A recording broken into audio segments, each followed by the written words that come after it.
Forza Horizon 6 is right around the corner, and during the month of March, IGN have released a series of videos covering Forza Horizon 6 as it was their special IGN first game for that month. They discussed customization, open world activities, and so much more. Also, during the month of April, the devs have provided some content creators with a preview build of the game, so there's a lot of videos out there now, and they've also released the prologue in which you drive to the festival. I personally didn't see those videos because I wanna experience the game for the first time on stream with you guys, but I did see IGN's videos, and I'd be lying if I say I didn't see a few posts here and there about the game. So we will talk about all of that today and everything we know about the game so far, so let's jump in. Quick disclaimer before we start, all of the Forza Horizon 6 footage used in this video is owned by IGN or Playground Games and not by me. I do not have access to Forza Horizon 6 right now, I'm just using the available footage to show you guys the features of the game. You can find links to all the videos I've referenced in the description. And with that being said, let's get into the video. In early March, IGN released 9 minutes of gameplay in which they just drive around the map of Japan, and it looks fantastic. They're driving the Celine S7 LM, and already it sounds so much better than Forza Horizon 5 in my opinion.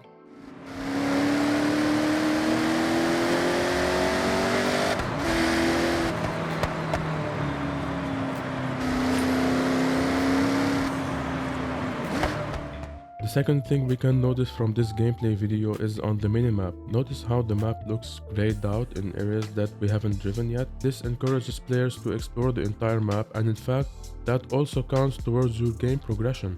And you can earn rewards just by driving around the map. It has its own progression pass, which is called Discover Japan, as we can see here.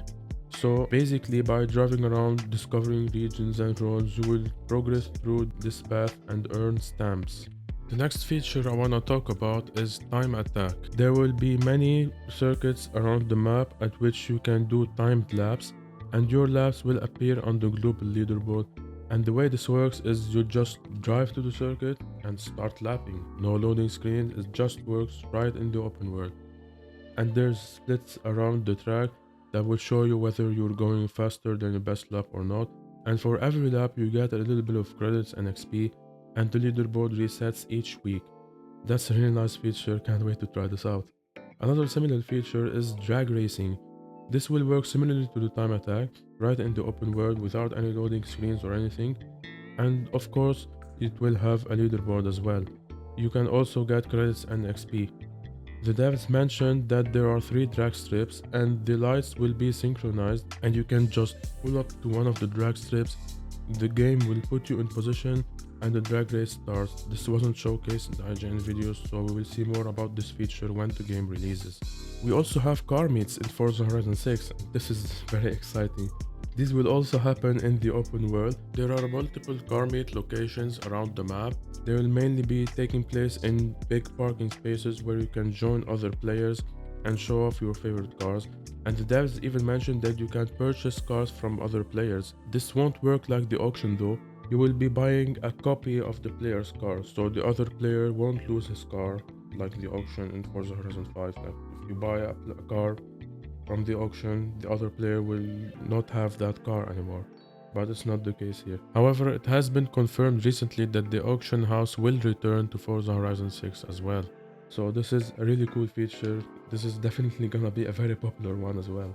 The next feature I want to talk about is link skills. That's a new feature that basically rewards you for doing skills with other players. So for example, let's say you're doing drift skills and there's another player, could be your friend or any player in the open world who is also drifting.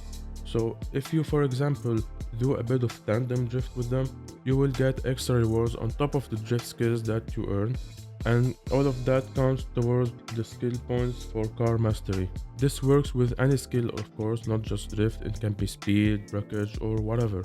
I think this is a really cool feature. It encourages more open world activities with players. Next, let's talk about aftermarket cars. These are cars that you can find around the map parked on the side of the road. They will have upgrades already installed and you can buy them at a discounted price. In one of the videos, the devs show us this Honda S2000 that is found on the entrance of one of the time attack circuits. It has some upgrades and it's in B class with a PI of 569. More on that in a minute. So you can just buy this car and choose to drive it immediately or send it to your garage, which is really cool.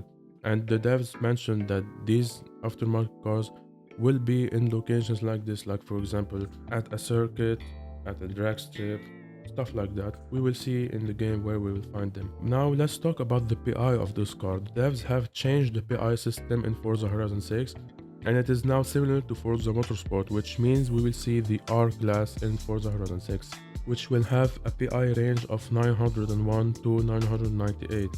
X class remains 999 of course, and for the lower classes, Class D now caps out at 400, Class C 500, B 600, A 700, S1 800, and S2 caps out at 900. And the reason for this change is wristband progression. When you start playing Forza Horizon 6, you don't start as a superstar of the Horizon Festival like in previous games, you're just a tourist.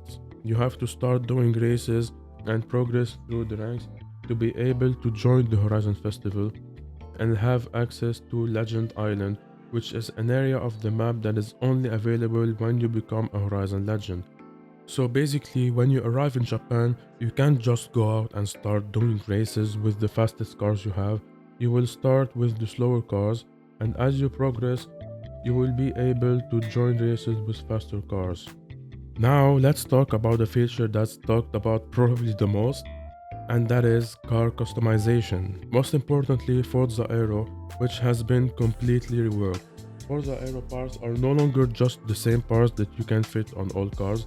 Every part is tailored to each car, and that will make those Forza Aero parts look a lot better while still giving you much better performance. And by the way, the tow hook is now paintable, so if that red color is annoying you, you can now change it. Really nice touch by the devs. Another really cool feature is we now have the ability to place decals on windows in the livery editor. That's gonna produce some sick liveries for sure. Can't wait to try this out. And they've also mentioned that you can unlock some new window decals as you progress through the game. We also have more than 100 new rim designs to choose from. And talking about wheels, the devs also reworked tire visuals, so the tread and tire wall patterns will be different this time. And they've also added tire wear, so the tread on your tires will wear out the more you drive it. Not sure if this is cosmetic only, but if not, it will be interesting to see how it will affect car handling. K cars will be getting motorcycle engine swaps, which the devs said they rev to silly numbers, so that's gonna be interesting. We'll definitely see some extremely loud K cars in Forza 6, and those K cars will also have special license plates. And do you know what other cars also have special license plates? That's right, Forza Edition cars will have this really cool Mount Fuji license plate that also glows in the dark. And this time around, the devs went absolutely crazy on these new Forza Edition cars. You might remember this car from the Xbox Developer Direct. This has to be the craziest Forza Edition car I've ever seen. I mean, just look at it. This thing is insane. V10 engine and two big turbos sticking out the hood, drag tires, big weight reduction upgrade. All of this on a Mazda Miata, which is already a pretty iconic car. It's only got a single seat in fact. This is gonna be a very fast car for sure. And what's interesting about this car is that you can find it as an aftermarket car. So you may be just driving around and then you see this car spawn on the road. But of course, not all Forza Edition cars will be aftermarket cars, but there are some of them. So we gotta keep an eye out for these when driving around the streets of Japan. Talking about customization, garages will also be customizable in Forza Horizon 6, and this looks very detailed. So much things you can do in here. Players will definitely spend hours just customizing their garages. That's really awesome. There are 8 player houses and each one will have a garage in which you can customize your car or just display them. So yes, no more pulling up to your house and customizing your car out in the open. Now when you enter your house, you will load into the garage and you can customize your car there. Staying on the topic of customization again, we have the estate. This is an area where you can build whatever you want right in the open world, and you can invite your friends to visit the location. We don't have much more detail about this, so I don't know exactly if it can be a home or a garage or a racetrack. We will find out when the game releases. I will be streaming on Twitch from day one, which is May 15, because I've got the premium edition. And I will upload some videos here on my YouTube channel, of course. So make sure to subscribe so you don't miss anything. And the link to my Twitch is in my channel description.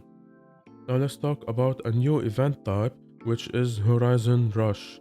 Introduced in Forza Horizon 6, basically these are obstacle courses set in some of the most important locations around the map in which you race against the clock, and you can also do it with other players. There are 3 of these events. One of them is in the docks, which is the one you're seeing here in the background, and there's a second one in the Alpine region, and the third one is at a spaceport. These are gonna be some really fun events. The dev said that they designed these with replayability in mind so that we will be able to replay them over and over. And of course, these are gonna be similar to showcases, but these are not showcases. We also have other showcases in the game. One of them is that giant robot thing that we saw at the end of Developer Direct, and we don't know what the other one will be, but we will find out when the game releases. One final feature that I should mention is that they've added a proximity radar so that you will be able to see the players where they are near you when racing, to hopefully avoid collisions and help provide cleaner racing. And now I want to talk about the map. It is huge. It's supposedly more than double the size of Forza Horizon 5's map, and just by looking at it you can tell this is by far the best Horizon map ever. I mean, just look at Tokyo City. Look how dense it is. Oh my god, this is gonna be amazing. It just looks there are so many roads I can't even count them. I mean, we're gonna be spending hours just exploring the city. What about the rest of the map? This is really exciting. This must be Legend Island here, and it looks like there's a time attack circuit on here as well. That looks nice. And also we've got those big bridges leading up to it. Really cool. And here we have what looks like a dirt track. Interesting. We have a drag strip here, and we have the second one here. Oh, look at those switchbacks. This is gonna be the best drift zone in every Forza Horizon game ever, for sure. This looks amazing. And then we have the third drag strip here, and with what looks like the festival site, because I believe they said that one of the drag strips will be at the festival, so I think this must be it. We have a stadium here, like we had in Mexico. More time attack circuits up here. We can see here the initial D drift road. This is a great reference. Of course, here we have the Alpine region, which will always have the snow permanently, whatever the season is. And yes, by the way, seasons are back in Forza Horizon 6, like Forza Horizon 4 style. So we're gonna have more weather changes this time around. This must be the estate here. We don't know for sure where it's gonna be located, but I mean, it looks like it might be here. Notice how there's this little dotted road that leads up to it, and it feels like a little empty space in the middle of the mountains and trees. So I assume this must be the estate, but again, we're not sure. We will find out when the game releases. Also, notice how the highway covers almost the entire map here. Like, look, it goes out of Tokyo City here. Then we have some exits, but the highway keeps on going through here, up to the north of the map a little bit. And then it keeps going, it keeps going. It reaches to the stadium on the far left, and then loops back into Tokyo City. This is amazing. And yeah, this map looks so big and so vertical. This is definitely gonna be the best Horizon map ever. I'm so excited to be driving on it. Really can't wait. There is also some more information, like for example, we have the achievements list, the car list, the radio list. I will have a link to those in the video description, because I'm not gonna name all the cars in the video. We will be sitting here for an hour, so you can find those links down below. So yeah, that's everything for this video, guys. That is everything we know about Forza Horizon 6. Leave a like if you enjoyed the video, consider subscribing to my channel. I will be uploading a lot of content here to the channel, and of course make sure to check out my Twitch at the link in my channel description, and I'll see you all guys on Friday on the live stream when the game releases.